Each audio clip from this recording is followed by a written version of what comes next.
Ginger beer? Yeah, sure. Hey, listen, don't spill that. I'm not gonna spill it. Come on. No. It was on purpose.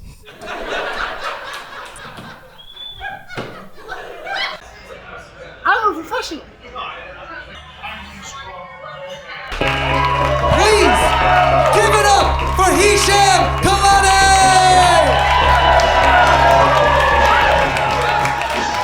No, thank you. No, thank you. No, thank you. No, thank you. You can't tell, but I'm blushing. Thank you so much, guys.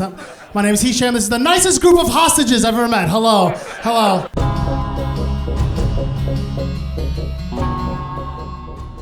Let's get right into this. I'm so excited. I literally went to Winners and bought this shirt like literally an hour and a half ago. And nothing will humble you like a comedian, because as I walked in, I'm like, Leonard, how do I look? He said I look like a dictator on vacation. And that hurt my feelings, okay?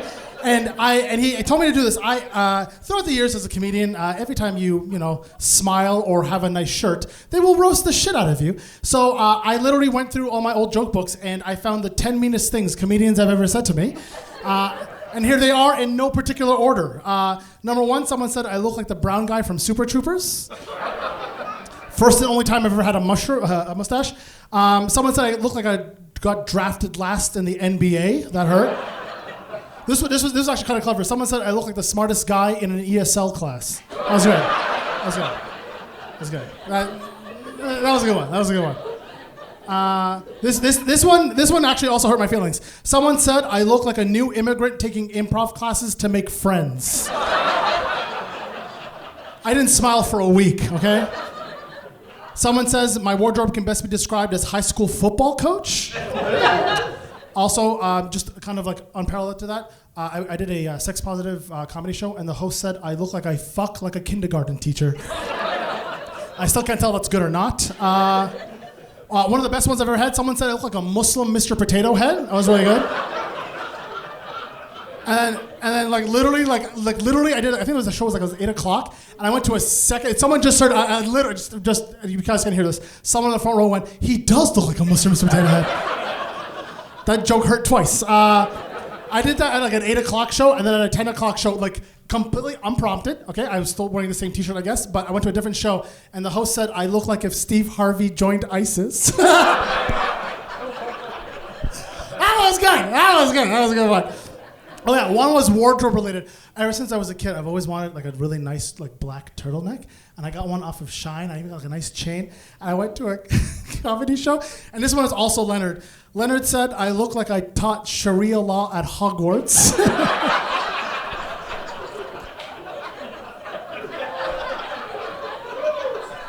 I burned it immediately. All right. That was it. Thank you guys so much. You guys, that's a good gauge to see. Yeah, thank you for clapping at my hurt feelings. Thank you so much. I'm a comedian. You can laugh. That's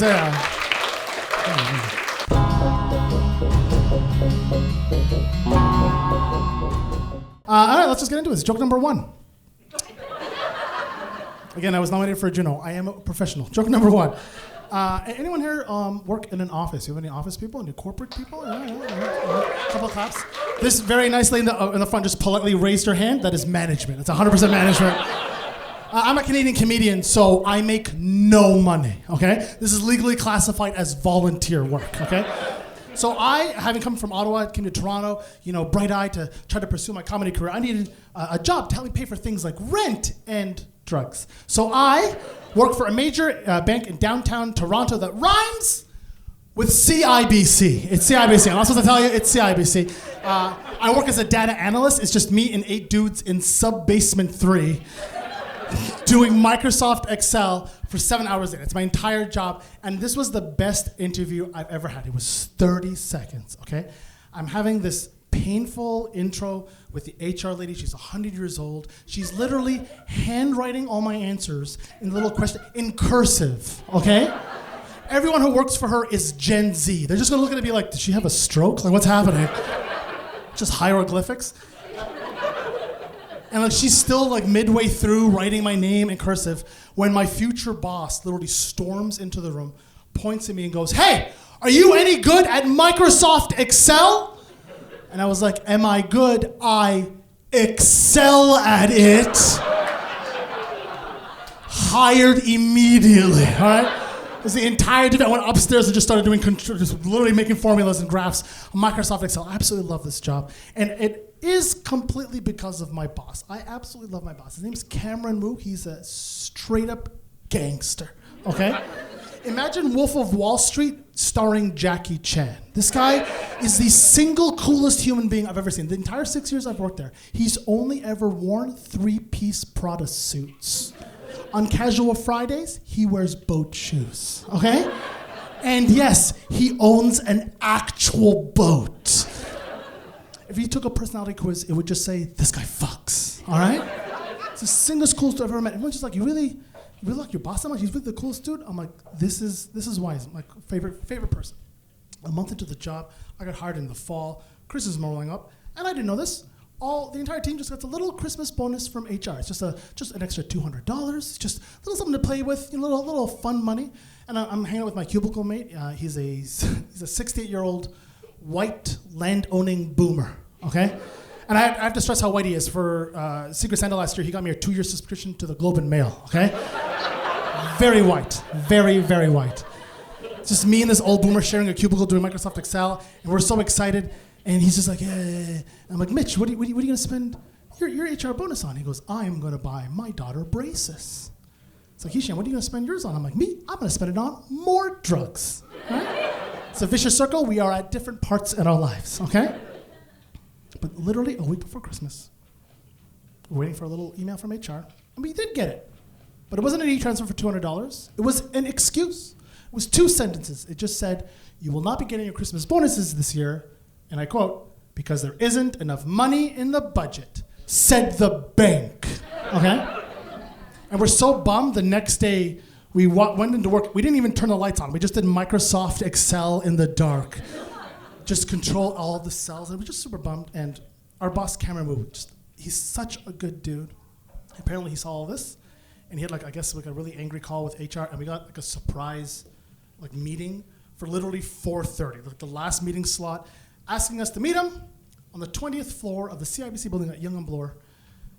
And it is the nice office, okay? This is the executive one. There's a gigantic all-white marble table someone for sure has snorted cocaine off of. And we all sit down. It's like the bougiest we've ever been, just nice leather seats. We're all taking selfies. And Mitch is laughing. This is the most fun he's ever had. And he goes, wouldn't it be hilarious if we all got fired?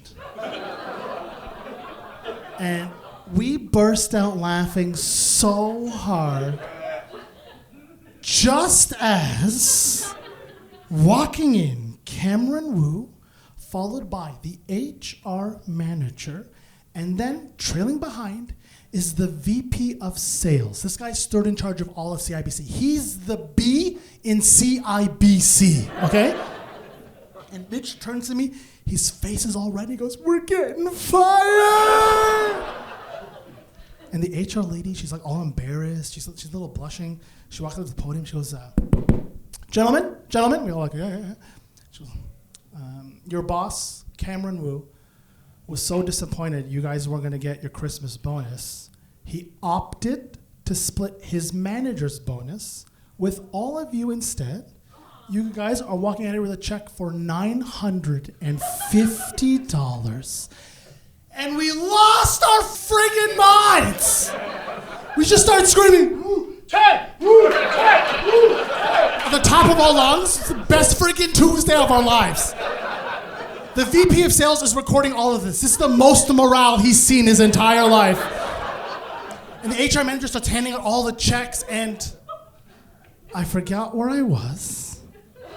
My mental walls fell down. And you have to understand, Cameron Wu is an older Asian man. He cannot handle affection, especially public affection, okay? He's blushing, his head's down. He's like a cat was a person. He can't handle it. We're all chanting his name, but I just, this guy got me so, that's rent and some really good drugs. I'm so pumped. I just go, Cameron!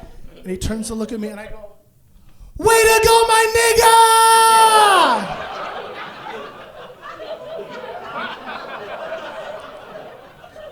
It got so quiet. It was 10:30 on a Tuesday morning. It's too early for the N-bomb, okay? Everyone's frozen. like a T-Rex is in the room, except for the HR manager. She put the checks down and turned to look at me smiling, because this is everything she's trained for her entire life.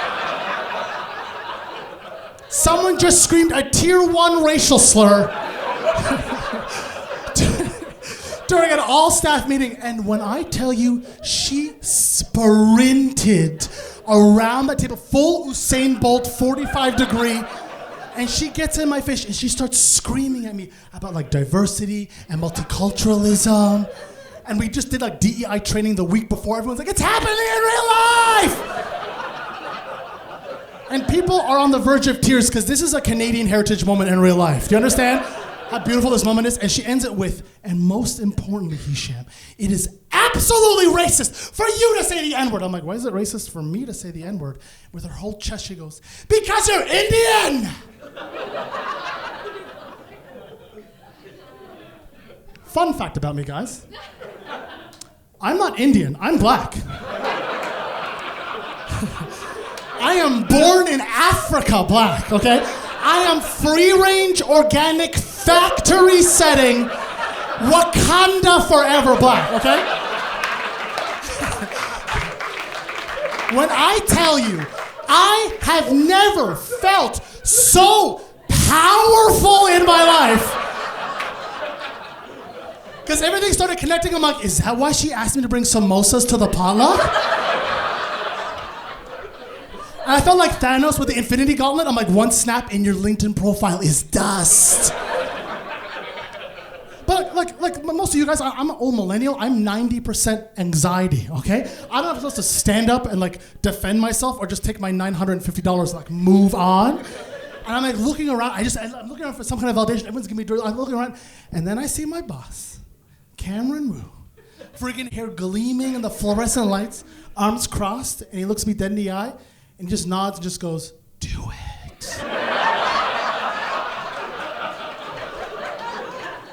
So I saw the courage. I literally stopped. I'm like, listen, I've had this job like a month and a half. I'm about to like call it the HR manager. I'm like literally a little shaking. And this is how I know Mitch, my cubicle mate, it's a good dude. He literally put his hand over mine and just went, "You got this, bud." So I stand up, I'm like, ugh. Actually, I'm not Indian, I'm black and offended. Everyone's like, oh, advantage Hisham! And the VP of sales, who's been watching this entire lawsuit unfold in front of him, he's like, can we have a quick meeting outside, please, just the three of us? I'm like, okay. I walk out, I'm like in my brand new winter blazer from Winners. And the HR manager comes out, the VP of sales comes out, they're about to talk to me. But it was just like a movie, just like before the oak doors closed. I swear to God, there was mist on the floor, like a smoke machine from home. Just sliding out, just before those doors close, is my boss, Cameron Wu. He's like the Asian version of Prince. He's all like, literally as he's sliding in, as he's doing up his vest, he buttons up his jacket, he goes, Hisham, I want you to stand over here, I'm gonna go talk to these guys. I'm like, oh, okay. And he just walks over, he's like 5'4", 100 pounds soaking wet. He's freaking wagging his finger at them. And they're like 20 feet away, but I hear very aggressively them going, Cameron's like, hey, Hisham, come here. And like, again, Cameron's a really slick guy, and like he's trying to have like a nice chill moment with me. He's trying to put his arm around my shoulder, but like I'm a foot taller than him, so I kind of have to crouch a little. Just me and him having this like little rush hour moment and shit. And he goes, Hisham, I just had a little brainstorm session with the guys, and we mutually agreed that in order to help you heal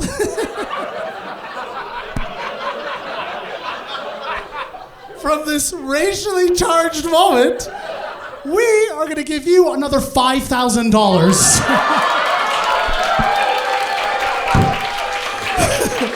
Long story short, please bank with CIBC. They're very pro-diversity if you back them into a corner.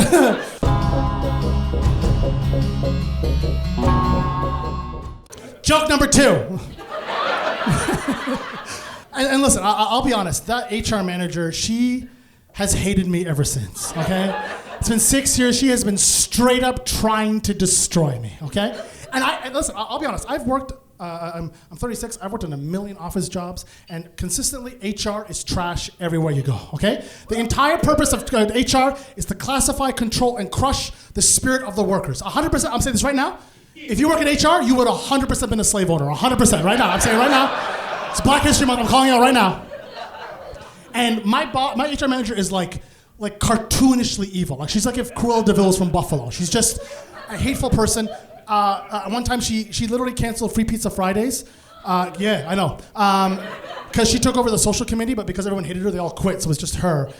And she was in charge of running Free Pizza Fridays, and like she even got me to come in and like make the Excel sheet to keep track of everybody's pizza orders, but took all the credit because she's a witch. And instead of ordering the pizzas she should have, like some vegans, gluten-free, halal, kosher, meat lovers, vegetarian, pizzas as diverse as the workforce, she decided, instead, it would just be easier, because it was too hard, to order like 100 of her favorite pizzas, which were extra large, double sauce, black olives, no cheese. Yes, she is ISIS, yes. And instead of having like when people like walked in, looked, and just left, just like 100, and everyone coming, and they just didn't want any of this trauma pizza. And instead of having some self-awareness, she just canceled Free Pizza Fridays, okay? I need to tell you that story because I'm about to tell you something, and I remember you like me and you're on my side, okay? So as I mentioned before, this hateful person has just been after me for the last 6 or so years. She's been trying to destroy me professionally because I embarrassed her like that, but it hasn't worked to her advantage. For example, during lockdown, maybe some of the office people in the audience would know this, we got to work from home, which was amazing, okay? My commute, it's amazing. My commute went from a 45-minute subway ride to a 15-foot shuffle to the couch, okay? It was the dream. We didn't even have any meetings. We just sent emails. An hour-and-a-half meeting was just 2 emails. I'm like, this is the best. I hope COVID lasts forever. I didn't know, all right? But because HR manager Susan Ebert, yes, that is her real government name, Susan Ebert, Hebert, she's a monster. This is a safe space. No one's going to see this. Susan Ebert 049 on Instagram if you want to dox off the show. Because she's such a monster, sometime around when like Queen's Gambit was peaking, you remember that? She made it mandatory to have your cameras on for every single work meeting, okay? Again, yes, she is ISIS, 100%, okay? And everyone hated it because we went from not having to be on camera to having to get new shirts and new clothes, hair and makeup, finding that one corner of your house that doesn't suck to be your Zoom background forever, But I didn't want to do it. I don't have to be on to do meetings for this. I'm just doing Microsoft Excel. So I used my superpower. No one knows I'm a comedian at work, okay? To them, I'm just the personality hire, yeah? Someone's like, hey, Hisham, gotta have your camera on. Susan said so. It's for work morale. I'm like, I can't have my camera on. They're like, why? I'm like, because I'm having a bad hair day. Listen, at a real comedy show, you guys paid money for this, okay? That's a soft 3 out of 10 here, okay? That was the appropriate amount of laughs. Corporate office, CIBC. That is the most workplace appropriate joke. I am Russell Peters to these people. Do you get it? It's because he's bald! Ah! And they laugh because they haven't laughed since, Jean Chrétien was prime minister.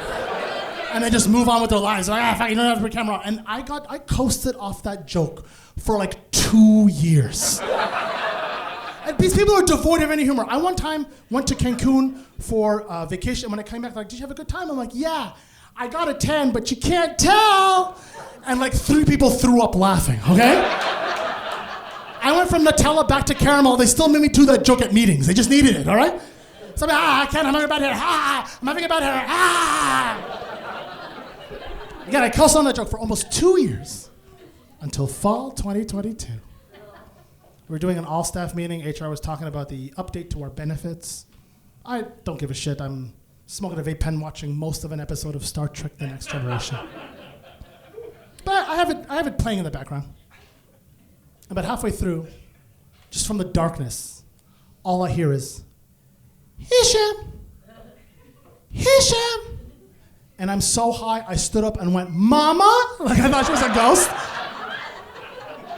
And then I see that my laptop is lit up. And you guys have Zoom, you know that if someone's talking to you, your name pops up, and my name is literally in the middle. It's just like lit up on fire. I was, I rushed over, I'm like, yeah.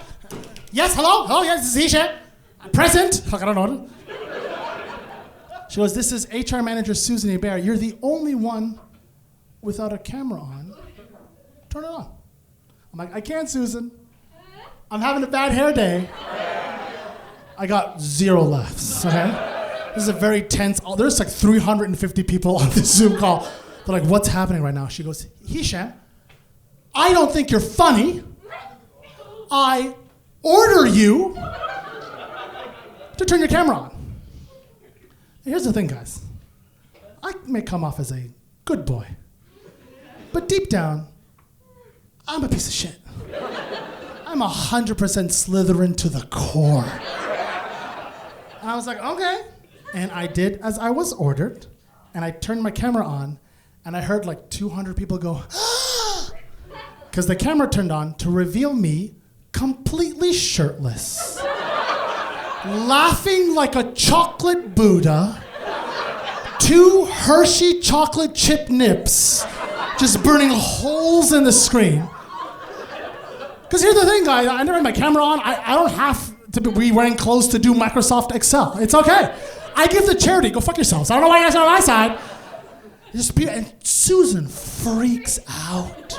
She's blushing, she starts screaming. She goes, Hisham, you're at work. Put a shirt on. I'm like, actually, Susan, I'm at home doing work. And because the mics were still on, I heard 100 people go, ooh. And it's just 15 seconds of us just staring at one another. And she's the boss, so all of this is her fault. She wants us to, and she goes, fine, Hisham, you don't have to put a shirt on.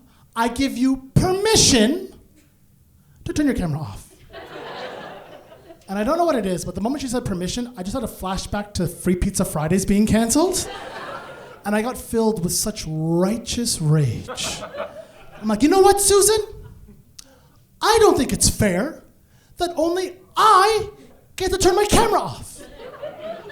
I think that accommodation should be extended to all of my colleagues. And in the corner, all you see is like thumbs up and heart emojis just filling the entire screen.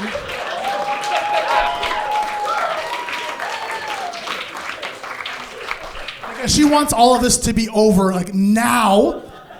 So she's like, fine. Moving forward, if you want to have your cameras, and she didn't even finish the sentence, it just went black, until there was her dumb face in the middle. And to her credit, she finished the meeting. I turned off Zoom. I immediately put a shirt on because I was going to get fired. But nothing happened. I emailed Cameron immediately. He goes, no, I don't have anything from HR. Wednesday turned into Friday. Friday turned into December. December just turned into a brand new year. And I moved on with my life. Until April 13th. 2023, during Hisham's 5th annual performance review at CIBC. It's supposed to be a 30-minute one-on-one to talk about goals and professionalism, and it was a 15-second meeting with Cameron Rule, my boss. He's like, keep up the good work. Everyone loves the bald joke. See you next year. That was it. And just before he hits exit, a little bubble pops up, and it says, S. Hebert. Cameron's like, oh, God damn it, it's Susan. I'm like, what do we do? He goes, well, first, both of us are going to put our shirts on.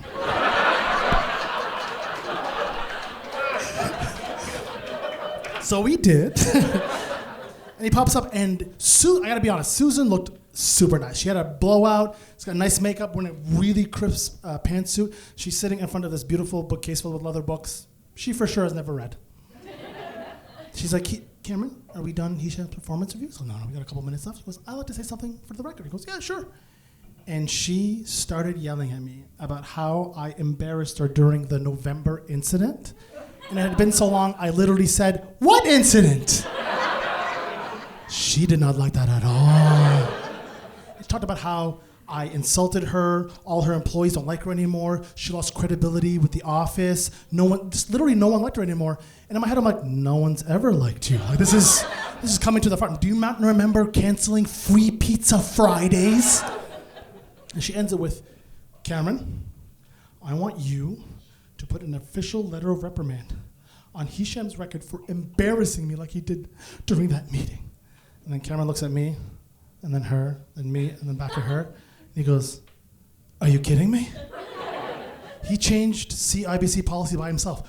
We don't need to be on camera. Cameras, that's leadership potential.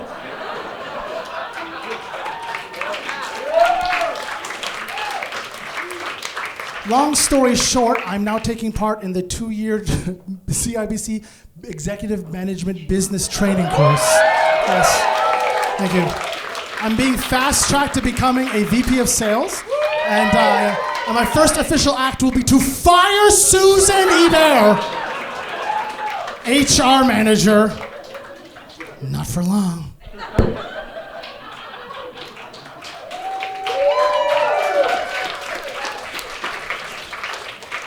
I'm selling I Hate Susan t-shirts after the show.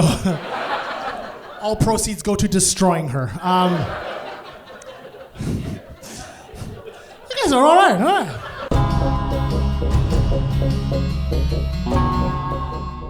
Joke number 3. Who here loves their mom? This side, yes. This side, all orphans. That's sad. Ladies, come on out. It's just all your moms. I got a real classic immigrant mom. I love her to death. She's my favorite person. But she's like classic immigrant mom. She's a black Muslim, single mother, African refugee, all at the same time forever, okay? She's playing life on hard mode. When God was handing out disadvantages, he's like, hey, pick one. My mom went, all of them. Like, she doesn't give a shit. People are like, what's your mom's whole vibe like? I'm like, imagine the rapper Ice Cube wearing a hijab. That's my mom's entire vibe, okay? She hasn't blinked since the Clinton administration. It's just so real. She's like a no-nonsense woman, but like, ever since like lockdown, she like retired during lockdown, and like, it's been a complete 180. My mom is now like in the middle of like an eat, pray, love adventure, and it does not make any kind of sense. First day of retirement, do you know what she does? She hacked my Amazon Prime account and started buying herself stuff, but didn't know I got the receipts. So I just woke up one day to like 17 like purchases in my email. I called her, I'm like, Mama, you know this is technically theft. She goes, no, this is present from my son. Click, that's the whole call. And I started looking through, I'm like, oh, I wonder what my mom bought. First thing she'd bought was 5 black matching Adidas tracksuits and then 5 sports hijabs to match. Now she looks like the most halal Russian gangster you've ever seen. And then she's like on a health kick, so she's like doing a lot of running, and she takes like WhatsApp videos of her jogging, and like, I tried to hype her up, but I keep forgetting my mom doesn't understand pop culture. Because I told her, I'm like, Mom, you're just like Rocky. It's like from the movies.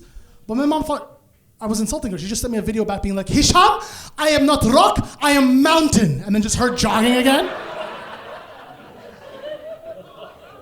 And like, things have kind of spiraled out of control, at least from the kids' perspective. My mom's living her dream. Last summer, I went to go visit her. She's out in Ottawa. All my sisters live internationally. I'm the only kid in Canada. I go visit her every once in a while. And in the middle of dinner, my mom paused, turned to me, and just went, Hisham,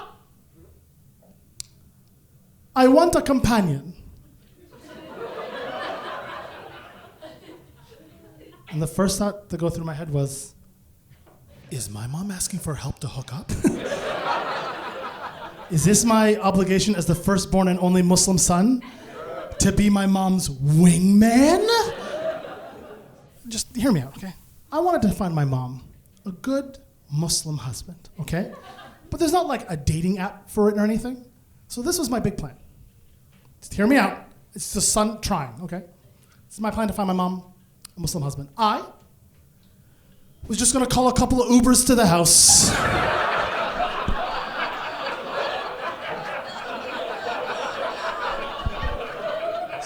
Just see if they were good dudes, you know what I mean? If you call an Uber, there's a 90% chance he's a Muslim, okay? Doesn't matter, he's Chinese, Mexican, Australian, Muslim, all right? There's a rating system built into the app. Give me 1 star for bad boy, you know what I mean? I was so confused. I'm like, Mom, do you want a husband? She goes, no, men are trash. I want dog. I'm like, are you having a stroke right now? She takes showers with the hijab on. I'm like, this is the least how, and you want a dog? She goes, yes. I'm like, okay. I come from a conservative African Muslim family. I've never owned an animal that we didn't eat later, okay? There's no recreational pets. This is protein, bro. You know what I mean? So I'm like, what do I? And then so I just started calling all my white friends for advice on for dogs and stuff. And they gave me some good advice. You want to get a younger dog, make sure they're spayed and neutered, pre-existing health conditions. And I'm like, okay. And again, never owned a dog in my life. So I just Googled, where do dogs grow? And like the Humane Society popped up. I'm like, okay, yeah, this seems it. And so we get there, and I'm trying to explain to my mom stuff on the car. I'm like, do you know how you're going to pick the dog? She goes, yes, I have tests. This was my mom's entire test, okay? She would find a dog. She would square up and just go, ah! And if the dog flinched, she would go, pathetic, and then move on to the next one. I asked her why. She goes, I need strong dog to protect me from my enemies. Which, for all I know, is the drive-thru lady at the Tim Hortons. That's it. That's her only enemy. Ah! Ah! Every dog's like, who is this ninja screaming at us? We do 37 dogs in the West End. We get in the car. We drive an hour and a half to East End, Ottawa. And as we're walking in, there's that little, volunteer high school kid at the front desk, blue hair, million piercings. And she's on the phone. And as me and my mom walked by her, I literally heard her say, they're here. And they called ahead. It's my mom. Screaming at dogs. Finally, we find this beautiful 12-year-old German Shepherd named Jasper. He's a senior dog. I didn't know this. People don't want old dogs, so he was just going to live there until he passed away. It's very sad. And my mom literally, she could smell a predator. And she leans down, looks at the dog, goes, ah! And this dog immediately starts barking back at my mom. No hesitation. Ah, what the f*** did you say to me? Ah! And my mom has this big smile on her face. She goes, he is strong, I take. That was it. And the lady opens up. She goes, you want a leash? She goes, no. Where I go, he will follow. And he did. As he just walked. So right beside her, I'm trailing behind. I'm like, what the hell? We get to the car. I don't know, I didn't know you're supposed to have a crate to put the dog in. I was just trying to put the seatbelt on him the entire time. But mom's like, no, it's okay. I would hold him in the back. So I'm driving back. My mom's in the back, and he's whining and so happy. He's looking at her face. He's free from his prison. He's gonna have a wonderful life. And mom's so happy, and I could hear her say, she doesn't know I heard her say, but she's hugging the dog. He's looking at her face. She's laughing. I literally heard her say in Arabic, you are my new son.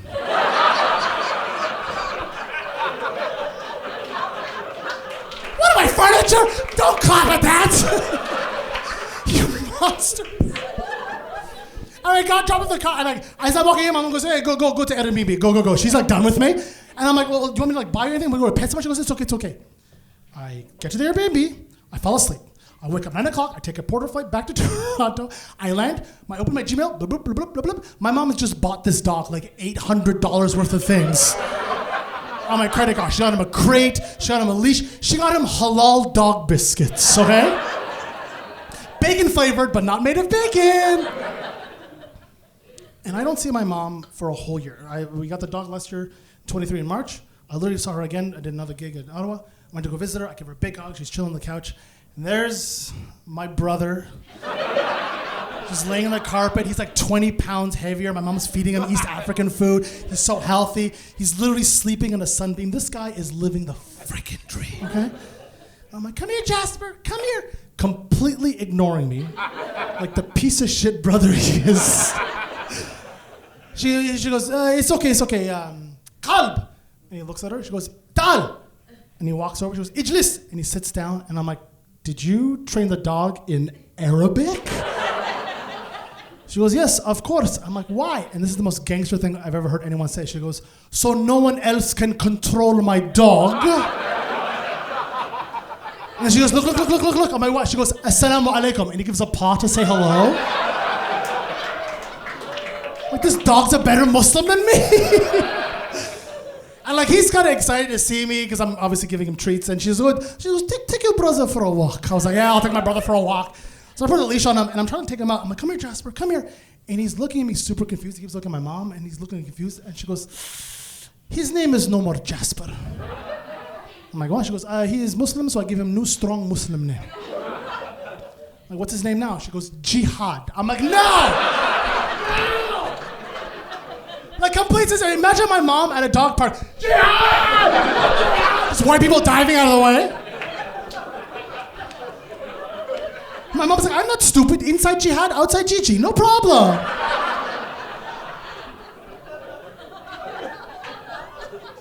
I asked her if he sleeps in the same bed with her. She goes, no, that is disgusting. I'm like, what does he sleep now? She goes, your bed.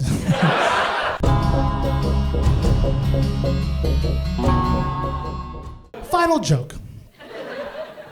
This is my favorite story to tell about my mom. My mom is my hero. She's a real chill lady, and I appreciate her and everything. But it's so funny trying to explain to her I'm a stand-up comedian. I've been doing it for 8 years now, and my mom found out about 2 years ago because I got nominated for a Juno, and they're going to see my face on the news. Okay, I was getting interviewed at CTV Ottawa Morning. It's literally the news we grew up on watching, and I didn't want to tell her because I just wanted her to be surprised because just half asleep, just seeing my face on the TV. But my sisters are like, no, you have to tell her. I'm like, why? She goes, our mom doesn't understand what comedy is, okay? Me telling her I'm a comedian is like telling her I'm a professional juggler, okay? She just gives me a hug and says, when are you going back to school? Okay, that's it. And she goes, my sisters are like, you have to give her a heads up. I'm like, why? She goes, my sister's so real. She goes, imagine our mom, the coffee hasn't hit, she's half asleep, waking up at 6 o'clock in the morning, turning it on, and just sees your face on the morning news. Her first thought isn't, my son must have won an award. Her first thought's gonna be, he joined ISIS, 100%. And then number 8 is, you joined a comedian. I'm like, oh, okay. So, because growing up, I'd be like, I'd be like, Mama, my dream is to be a comedian. She'd be like, Hisham, dreams are for sleep. She's a very hard, very tough woman. And I told her, I'm like, yo, Mama, your boys did okay though? I got nominated for a Juno. She goes, what is Juno? I'm like, it's a Canadian Grammy. And complete earnestness, she just went, why not real Grammy? Okay? I guess she's just trying her best. She's trying her best. But it's so funny because she doesn't get stand-up comedy at all. But her favorite actor is Jerry Seinfeld. My mom is obsessed with Seinfeld, and it's completely my fault. Okay? 3 years ago, I forgot about Muslim Christmas, and I got a text from my mom being like, where are you and where is my present? I was like, oh, shoot. And I panicked. And my sisters had bought gifts separately. I was like, hey, can I get on that? They're like, no. I'm like, okay. So I did a quick stop at Walmart because I needed something very quick, and it was the closest store to my mom's place in Ottawa. And I'm panicking. I'm neck deep in that discount bin, desperately hoping there's a diamond necklace at the bottom for $9.99. But instead of a diamond necklace, I found the entire DVD box set series of Seinfeld. Okay, it's that one where all the DVD covers line up so it looks like a picture of Seinfeld. It's a classic, all 9 seasons. And I immediately, in the Uber, I'm wrapping it up. And the Uber driver's Somalian, and he sees me, and I can see the disappointment in his eyes because he knew what was up. And I'm wrapping it, and I get in, and this is the thing. My sisters, I am my mom's favorite, and yes, she does say this out loud to our faces, okay? So my sisters are trying to usurp first position from me. One of my sisters got her a 2-day spa weekend, and my other sister, and this was a flex, got her brand new winter tires, okay? And then there's me in the corner being like, oh, fuck, you know? I gave my present to my mom, and here's the thing. My mom loves me so much that she thought it was a real gift. So she opens it up and sees it. She goes, okay, Hisham, I will watch your ha-ha-ha. And my mom watched every episode from every season like her citizenship was on the line. And I literally get a call at 10:30 from my mom at nighttime. My mom has never called me past 7 our entire lives. I assume someone's dead. I pick up the phone, Mom, are you okay? She goes, Hisham, I finished Seinfeld. Thank you. Click, it's a whole call. She became deranged obsessed. It's the only thing she watches now. I'm like, who's your favorite? She goes, George, always up to something. And my sisters taught her how to use Instagram, and now once a week, my mom will just DM me clips of Jerry Seinfeld stand-up, and the caption will always read, "Why can't you be funny like Jerry?" You know? Not even Jerry Seinfeld. They're on a first-name basis with Jerry. And it's been 3 years of this. My sisters love it, mostly because I'm the only one who has to deal with it. So last fall, when I went to go visit her and the dog, we were having dinner, and we're watching Seinfeld, obviously. It's the episode where George is getting choked out by the bubble boy. It's her favorite episode. We're literally just watching TV, and she just pauses, and she goes, "I have a secret to tell you." I'm like, "Yes?" She goes, "For the last 9 months, I have been going to a Seinfeld trivia." I'm like, "Could you please explain this?" Turns out, for the last 9 months, on the very first Sunday of every month, my mom would travel 40 minutes to play Seinfeld trivia at an Irish pub called Gilligan's. I'm like, "Why are you telling me this?" She goes, "Tomorrow is my game. Do you want to come?" And I was like, "Yes." So we literally get a dog sitter, we get in the van, we drive 40 minutes out. My mom is like listening to Quran to like pump herself up for Seinfeld trivia, and we get there, and it is the most beautiful, proper Irish pub. It smelled like Guinness and pee, very authentic. And as we walk in, the entire place is covered in Seinfeld memorabilia. They got posters, they got TVs playing clips. The servers are dressed like Seinfeld characters. Okay, I got served nachos by Kramer. It was wild. And as we walk in, it's university town, so they're like maybe like 120-something hipsters, and then just my mom wearing a nice gown and her her special hijab for the game nights. She got a Star Wars themed hijab. And I asked her why, and she said, "To fit in," okay? And she's been going so regular that everyone's like getting pints at the bar, and my mom walks up, I'm like, "Mom, I want a drink?"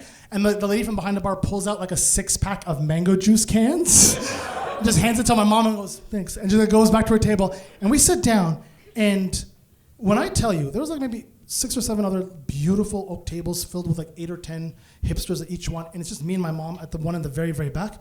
I'm like, "Mama, where's your team?" She goes, "Hisham, I am the team."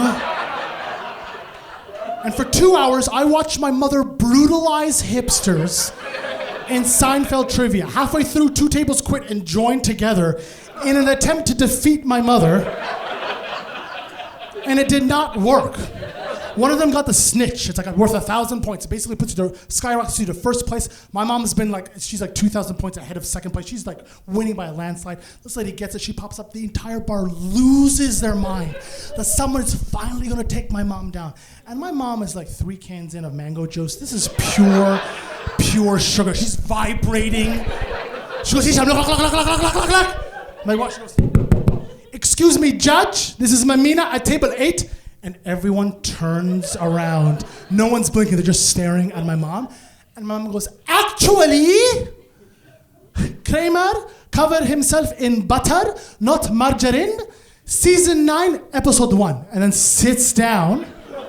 And all these judges are, and this judge stands up. He goes, "I'm sorry, Monica. Mamina's right. She gets the points instead." And everyone in unison turns to look at my mom and just goes, "Boo!"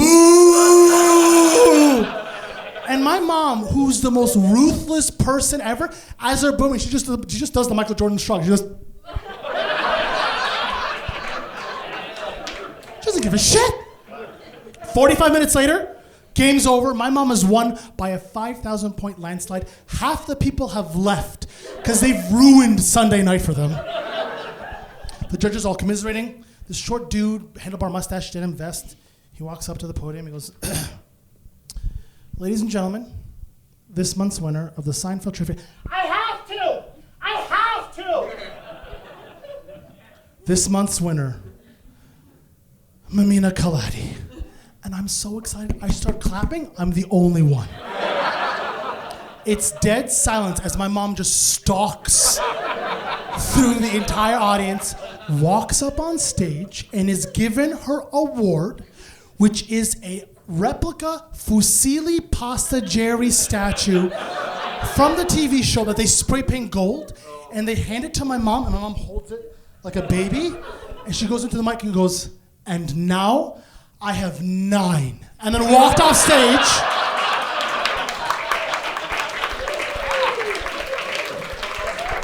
I'm like, Mama, we have to leave before we get hate crimes. She goes, no, I have one more thing to do. I'm like, what? And so she made me bring in this, those gigantic Walmart tote bags? She dumped it on the table and pulls out this huge Tupperware container. And like 60 people, the rest of the people in the bar get up and they start walking towards us, making a queue, as my mom pulls out from her purse a bunch of napkins from Wendy's. And then just opens up the Tupperware container, and inside are 100 neatly packed samosas she made the night before. And everyone grabs one and they're like, thanks, Mamina, see you next month. And then just walks away. I watched this in silence for like 2 minutes. And finally I'm like, Mama, none of this makes sense.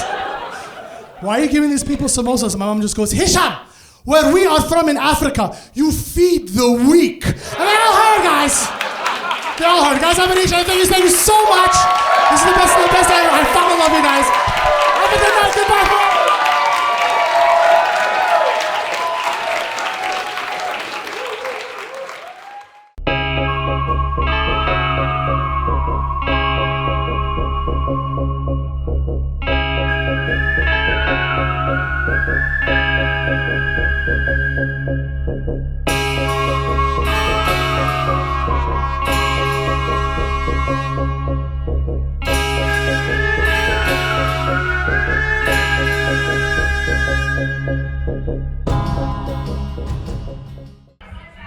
Barkeep, I'd like a gingerbread. And don't spill that. I won't.